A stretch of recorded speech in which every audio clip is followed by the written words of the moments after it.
Le plastique, inexistant dans nos vies il y a encore quelques années, s'est rapidement proposé pour tous nos usages. Depuis les années 50, la production mondiale de plastique a explosé, affichant une croissance moyenne de 8,9% par an. Aujourd'hui, ce sont 400 millions de tonnes de plastique qui sont produites dans le monde chaque année. On le retrouve partout autour de nous. Électronique, loisirs et sports, automobile, agriculture, BTP, mais la majeure partie, quasiment la moitié, est utilisée pour des emballages.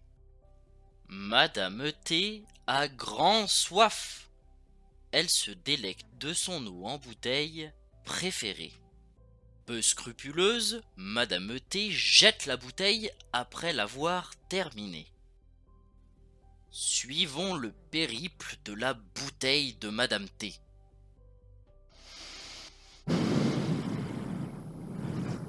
Il y a un grand vent. La bouteille est soumise à un vent violent. Chaque année, entre 8 et 10 millions de tonnes de déchets plastiques finissent dans les océans, emportés par la pluie, le vent et les cours d'eau. On estime à 300 millions de tonnes le plastique présent dans nos mers. Ce sont des bouchons, des flacons, des sacs plastiques ou encore des bouts de polystyrène. Selon les courants océaniques, ces plastiques vont se retrouver dans des gyres océaniques. Cela va former des regroupements de plastique qu'on appelle continents plastiques. Le 7e continent est le continent plastique le plus connu.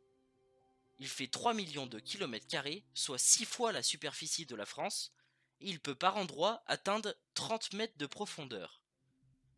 Dans nos océans, il existe 4 autres continents de plastique identiques. Cependant, la concentration en matière plastique des continents ne représente que 1% des déchets qui pénètrent dans les océans sur un an.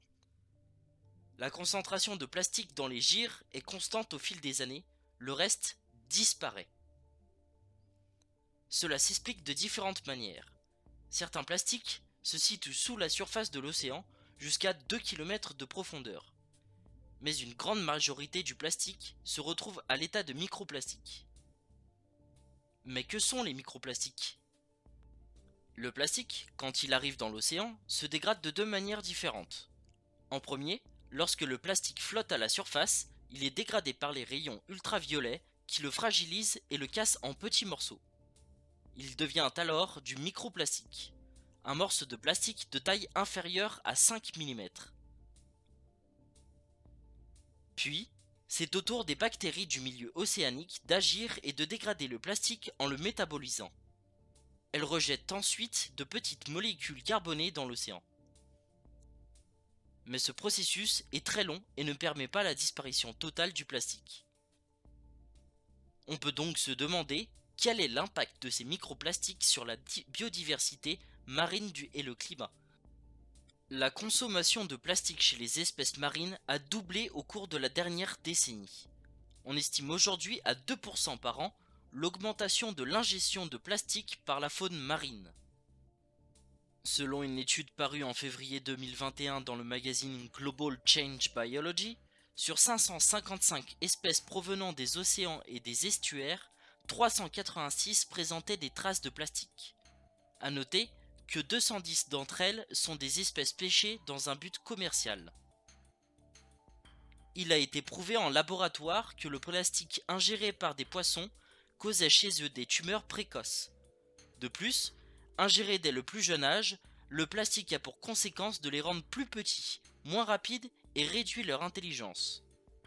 En ingérant du plastique à la place du plancton, la proportion de nourriture ingérée est réduite.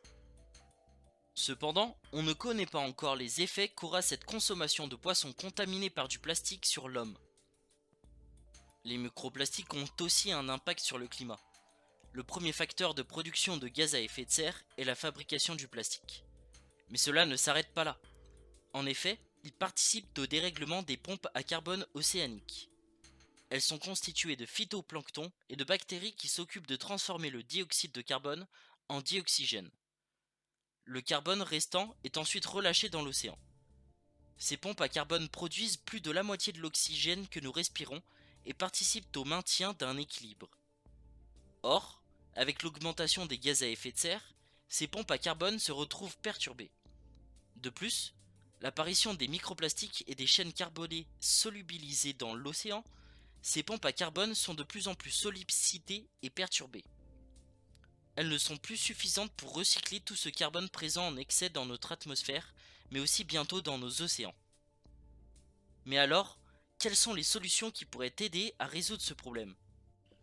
Trois grands axes de solutions existent. En premier, produire moins de plastique et réduire la consommation de plastique quotidienne. En deuxième, mieux gérer les déchets en les recyclant plus, bien que ce ne soit pas bénéfique pour le climat, mais seulement pour l'environnement.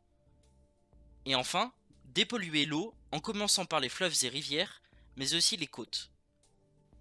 Dans notre vidéo, nous vous avons montré le malheureux parcours d'une bouteille d'eau.